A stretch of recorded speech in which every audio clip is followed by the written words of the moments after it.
안녕하십니까. 자, 여러분 교재 6페이지가 되겠습니다. 자, 6페이지에 보시면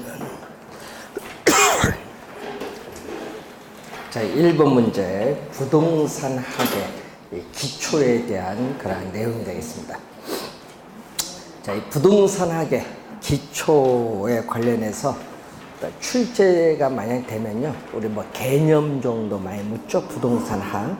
그래서 1번과 2번 지문이 부동산학의 개념에 대한 설명입니다. 자, 1번 보시면은 그게 부동산과 관련된 의사결정 과정, 예를 들면 투자, 금융, 개발인데 이 의사결정 과정을 연구하기 위해서 부동산의 법적, 경제적, 기술적 측면의 접근을 시도하는 종합응용사회과학이다. 이 얘기죠. 그래서 이 부동산학 자체는 종합응용사회과학입니다. 부동산을 연구하는 학문적 성격. 자, 이 부동산을 연구하는 학문적 성격을 보면은 우선 주변 여러 과학의 연구 결과를 이용을 하는 이 종합, 우리가 학문적인 또 성격을 또 가지고 있고, 또 자연적인 현상을 연구하는 자연과학이 아니라 또 무슨 과학이라고 했죠 아까?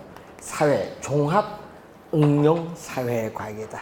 그래서 종합과학이면서 우선 사회과학의 성격을 가지고 있습니다. 자, 두 번째 보시면은 김영진 교수의 개념이 나와 있습니다. 부동산 활동의 능률화의 원리 및 그 응용 기술을 개척하는 종합 응용 과학을 부동산학이라고 하죠. 자, 이 김영진 교수의 개념이 우리 시험 지문에 자주 나오는데, 우리 시험 칠 때 뭐 부동산학의 개념이 나오면은 요령이 있어요. 그 지문을 빨리 맞다 해서 넘어가야 돼요. 그런 건 정답을 안 묻습니다. 정답은 다른 쪽에서 물어요. 자, 3번 보십시오. 자, 부동산학은 추상적인 학문이 아니죠. 추상적인 학문이 아니라 현실에, 우리가 현실에 있어서의 부동산 우리가 활동을 대상으로 하는 구체적인 경험 과학인 성격을 가지고 있다. 자, 이 구체적인 또 경험 과학의 성격을 가지고 있는 것이 부동산학이다. 자, 그리고 네 번째 보시면은 부동산이 추구하는 가치를 민간 부문에 보는 거죠. 자, 이 부동산학이 추구하고 있는 가치를 이 민간 부문에 한정해서 볼 때는 이 효율성을 중시합니다.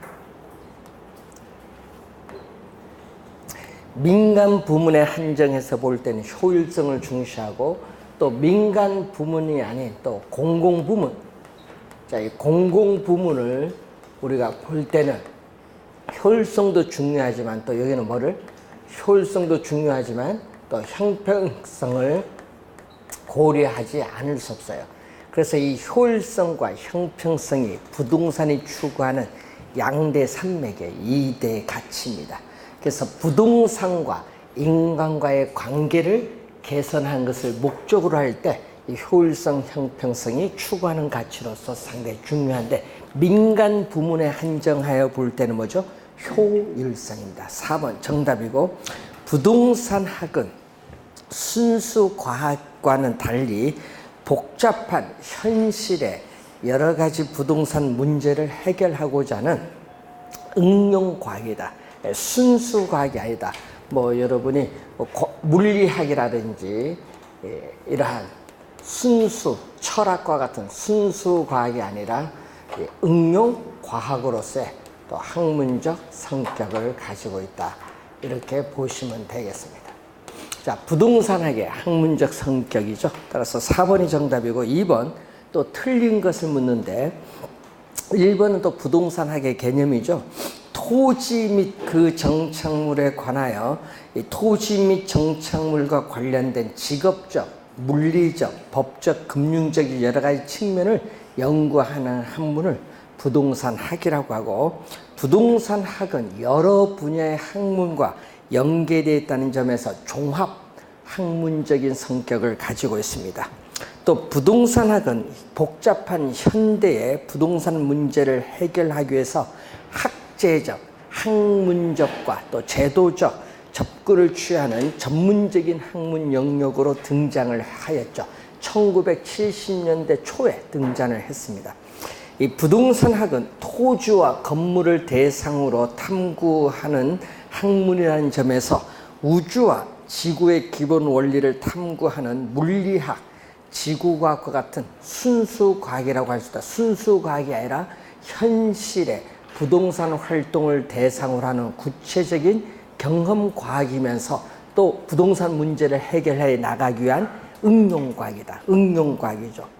그래서 틀린 지문이 되겠고, 3번 보시면은 이 부동산학의 그 5번 지문 보시면 부동산학을 연구하는 접근 방법이 나오죠.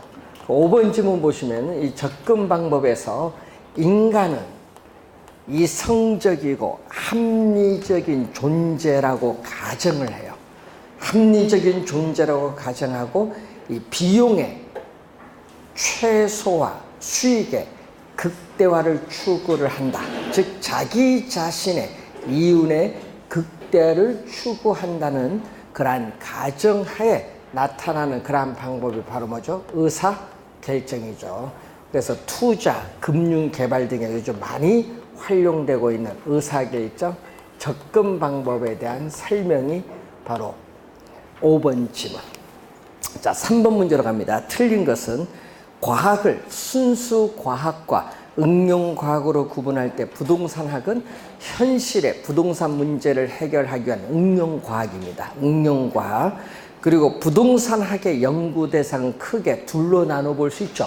부동산을 대상으로 전개해 나가는 여러 가지 관리적 측면의 행위인 부동산 활동과 또 인간과 부동산 사이에서 나타나는 여러 가지 법칙성을 나타내는 부동산 형상, 이 두 가지가 대표적인 부동산학의 연구 대상이 되겠습니다. 세 번째, 부동산학의 접근 방법 중 뭐가 나오죠? 종합식이 나오죠. 종합식.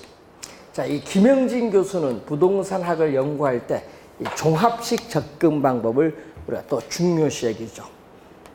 자, 부동산을 뭘로 보죠? 지금 교재에 봤더니 부동산을 기술적, 경제적, 법률적 측면에 뭘로 이해를 한다? 복합 개념. 부동산학을 기술적, 경제적, 법률적 측면에 복합 개념으로 이해를 하고, 또 우리는 부동산학에 영향을 미치는 주변의 여러 학문의 연구 결과를 뭐한다? 시스템화한다. 이 시스템이라는 건 체계라는 얘기죠. 그래서 체계화해서 이 부동산학의 응용에 대비하려는 종합적으로 구축하는 방법이 종합식 접근 방법. 자, 복합 개념이라는 걸 염두에 두시고 3번 맞는 지문이고, 자, 4번은 설명했고 5번 부동산학의 일반 원칙이 나오죠. 자, 이 부동산학의 일반 원칙이 나오는데, 일반 원칙은 크게 능률성의 원칙, 또 안전성의 원칙, 경제성의 원칙이 있어요. 이때 안전성은 또 복합 개념으로 봅니다. 기술적 측면에서의 안전성, 법률적 측면에서의 안정성, 경제적 측면의 안전성을 고려하면서 부동산 거래 사고에 대비하려는 겁니다. 이 능률성의 원칙은 부동산 활동에 능률을 기해한다는 원칙인데, 여기는 크게 두 가지로 보면은 소유, 부동산을 소유하면서 이용할 때 이 소유 활동의 능률하고 또 부동산을 거래, 투자에 대해서